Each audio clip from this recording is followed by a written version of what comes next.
The year 1981 in Gotham City, where the story begins. Ha-Ha's is a business where Arthur Fleck performs as a hired clown. Even though he suffers from severe depression, he manages to remain somewhat upbeat by entertaining others and making them laugh. By dancing and moving a sign around, he is supposed to promote a store. When a group of punk teenagers steal the sign on one of these occasions, Arthur is forced to pursue them into an alley. While he is down, they viciously kick him while smashing the sign against his face.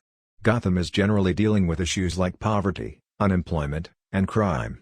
For both his medication and his ongoing mental health issues, Arthur sees a social worker. A young child observes Arthur as they travel home on the bus. The boy finds it amusing when he makes silly faces, but his mother orders Arthur to leave the boy alone. Arthur begins to laugh hysterically and uncontrollably. He hands the mother a card explaining that he has a mental illness that causes him to laugh in the manner that he does when she questions him. In a high-rise apartment complex where he lives with his frail mother Penny, Arthur returns home. They watch a TV talk show hosted by Murray Franklin after dinner. Arthur visualizes himself appearing on the program and catching Murray's eye. Arthur charms Murray and the audience in his fantasy by saying that he looks after his mother. Arthur and Murray embrace as a family on stage after Murray empathizes with him and invites him up there in front of everyone. Penny, who formerly worked for Thomas Wayne, is revealed to be obsessed with the millionaire and has been writing to him to try and improve their living situation. After learning about the mugging incident, Arthur's co-worker Randall at Ha-Ha's gives him a gun for protection. Since guns are forbidden at work, Arthur is both hesitant and relieved to receive such a gift, but he soon notices that his confidence is rising as a result of getting the weapon. However, not long after, he is confronted by his emotionless and informal boss, who chastises him for misplacing the sign and deducts the cost from his pay. Arthur only smiles sourly in response. Arthur meets Sophie Drummond, a single mother who lives next door, and develops feelings for her. She addresses him politely and discusses topics that he can identify with. He appears awkward and strange around her, despite his attempts to make an impression. He spends his entire day pursuing her at one point. Later, when she visits his apartment, he confesses to having been spying on her, but she doesn't appear to be bothered. She accepts his invitation to watch him perform stand-up comedy. His charm and sense of humor manage to convince her despite her reservations. In order to learn more about the art of comedy, Arthur watches comedians in action. However, because his obnoxious laughter is not genuine, he feels more uncomfortable and out of place. For his performance, Arthur visits the comedy club. As a coping mechanism for his anxiety, he unintentionally finds himself laughing so hard that he can hardly speak. After that, he starts his routine, which isn't very funny. The only person heard laughing at Arthur's jokes appears to be Sophie, who is in the audience. This provides him with the solace he requires to carry on making jokes despite his inner anguish and turmoil. Later, Arthur visits a children's hospital to amuse the kids there as a clown. His gun, which he had with him, drops to the ground. Later, Arthur's boss reprimands him for it. Despite Arthur's pleading for a second chance, his boss dismisses him right away. Randall accuses Arthur of procuring the gun on his own, which is a further attempt to discredit him. Three inebriated young Wall Street types working for Wayne Enterprises harass a woman on the subway train as Arthur is returning from Ha-Ha's as a clown dressed. The woman wisely scurries away. Arthur unintentionally begins to laugh and attracts the attention of the men. Before they begin to beat Arthur, the men mock him as they approach and his laughter. In an effort to defend himself, Arthur fights back, but they combine forces and viciously beat him down. After shooting two of them in self-defense after having had enough, Arthur leaves the train and kills the final man on the stairs after pulling out his gun. Arthur hides away in a nearby public men's room, still feeling vulnerable from what he just did. After a brief period of frantic reflection, he feels a force rising within him, and he starts dancing alone.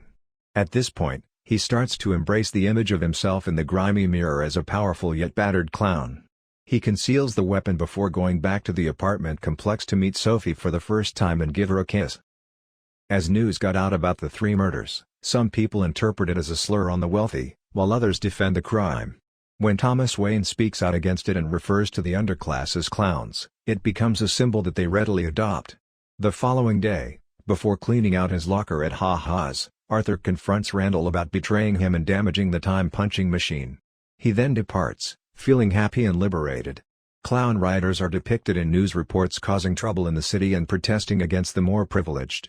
Arthur is truly delighted as he realizes that he unintentionally caused this and starts to realize his full potential. One of Penny's letters to Thomas is later discovered by Arthur, proving that he is in fact Thomas' son.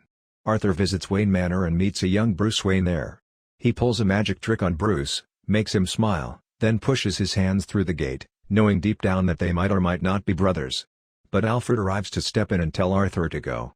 Arthur talks about his mother's relationship with Thomas. Although Penny was deceiving him, Alfred claims he does remember her. Arthur attacks and almost chokes Alfred through the bars before realizing Bruce is nearby. Then Arthur gathers his composure and leaves the Wayne property. At a performance of Public Art Theater that evening, Arthur finds Thomas. Using the guise of an usher, Arthur gains entry to the theater. In an attempt to confront Thomas Wayne about the possibility that he might be his father, he follows him into a men's restroom. Thomas is also reminded of Penny by Arthur.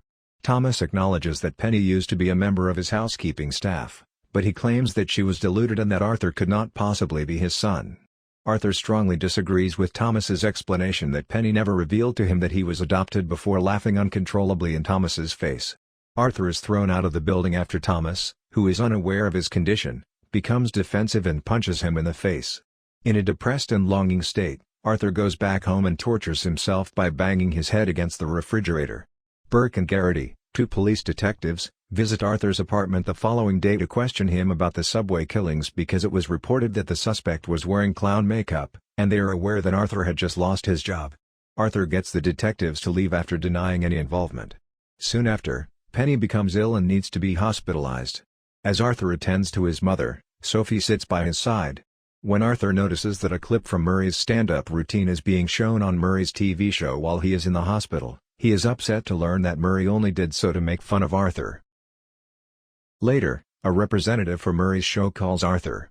Arthur accepts the invitation to show up as a guest reluctantly. Arthur decides to take his own life in front of a live audience after researching other interviews on the comedy program in the hopes that it will amuse them. In search of concrete evidence, Arthur visits Arkham Asylum and speaks with Carl, a clerk who has a file on Penny.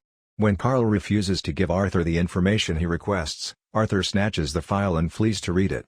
When Arthur finally gets away and hides the documents in a stairwell, he reads them and discovers that Thomas was telling the truth, at least, according to the documents. The truth is that Penny adopted Arthur after discovering him abandoned as a child, and she abused him by beating him and tying him to a radiator with her violent boyfriend. Arthur's head injury is mentioned in one section of the file, which is most likely what led to his laughing disorder.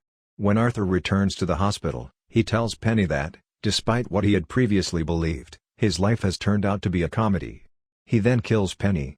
Arthur enters Sophie's apartment while returning home. She is terrified when she sees him and begs him to leave so that her daughter will be safe. When Arthur asks her if she's ever had a really bad day, she responds that she doesn't even know him. This makes it apparent that Arthur was only imagining the other times Sophie was present. Arthur storms out of Sophie's apartment after offering a broken and irate apology for his intrusion. Arthur starts to get ready for his appearance on Murray's show and paints his face white. Randall and Gary, a dwarf former co-worker, pay him a visit in his apartment. When they learn about Penny's passing, they express their condolences, but Randall soon starts talking about Burke and Garrity visiting their homes to question them about the subway killings. When Arthur finally snaps and realizes that Randall is only looking for a way to use him to cover his own butt, Randall is brutally stabbed twice in the face before being knocked against a wall. Gary, who is in fear, questions Arthur's actions and begs to be released. Arthur accepts, then plays a practical joke on him by frightening him. Gary tries to open Arthur's door, but due to his height, he is unable to. When Gary asks Arthur to open the door for him, Arthur agrees right away after pausing briefly to express gratitude to Gary for being the only person in his life to treat him well. After giving Gary a forehead kiss, Arthur releases him. Then Arthur dyes his hair green, dons full clown makeup, and puts on a burgundy suit. After that, he dances down the stairs, living a carefree life and fully embracing his madness. When Burke and Garrity see Arthur dancing in the street, they approach him and attempt to take him into custody. They pursue Arthur into the metro train, where dozens of other people from Gotham have dressed as clowns in response to the murders. Arthur steals a clown mask from a protester to cover his face, which unintentionally sparks a fight inside the train cars. Burke accidentally kills a clown who gets in the way of the detectives' pursuit of Arthur when they wrestle for control of his gun. The detectives are pulled out of the subway by the clowns, who then begin beating them mercilessly. Arthur is able to flee by slicing through the encircling police forces. Arthur meets Murray and his agent Jean at the TV station. Arthur asks Murray to refer to him as Joker before continuing because Murray did so when playing his clip.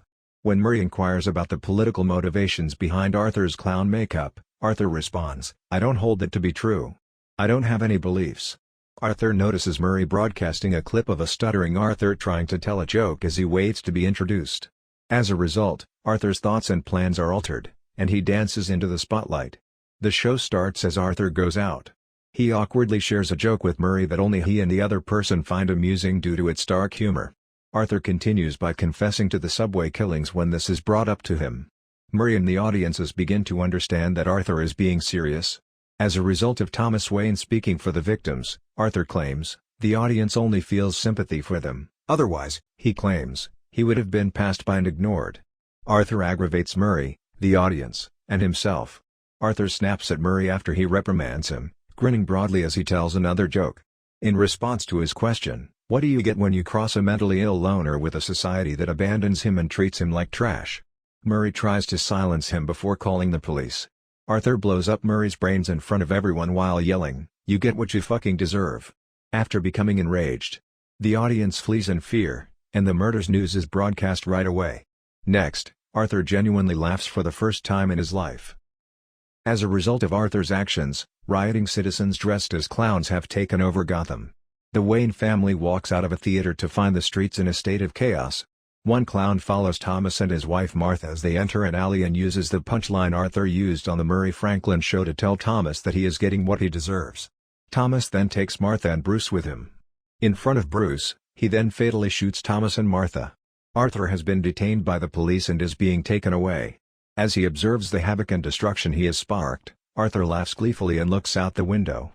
The clowns in the ambulance suddenly crash into the car, killing the officers and releasing the injured and unresponsive Arthur. When Arthur wakes up, he is surrounded by a throng of jubilant mobsters wearing clown masks. The rioters then applaud Arthur as he stands on a car and accepts their admiration after finally receiving the attention he had been seeking for so long.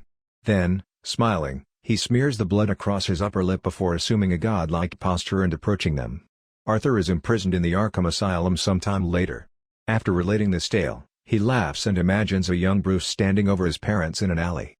Arthur continues to laugh because he finds it genuinely funny that he has, in a sense, transformed Bruce into himself. When he first meets a new social worker, he says he wants to tell her a joke but she wouldn't get it. Then, after a short while, Arthur exits the room, leaving a trail of bloody footprints behind him before being pursued by staff members. Well, that's all for today's video. We hope you enjoyed it, and please support us by subscribe to the channel and click on the bell icon to get notification for new videos every we post.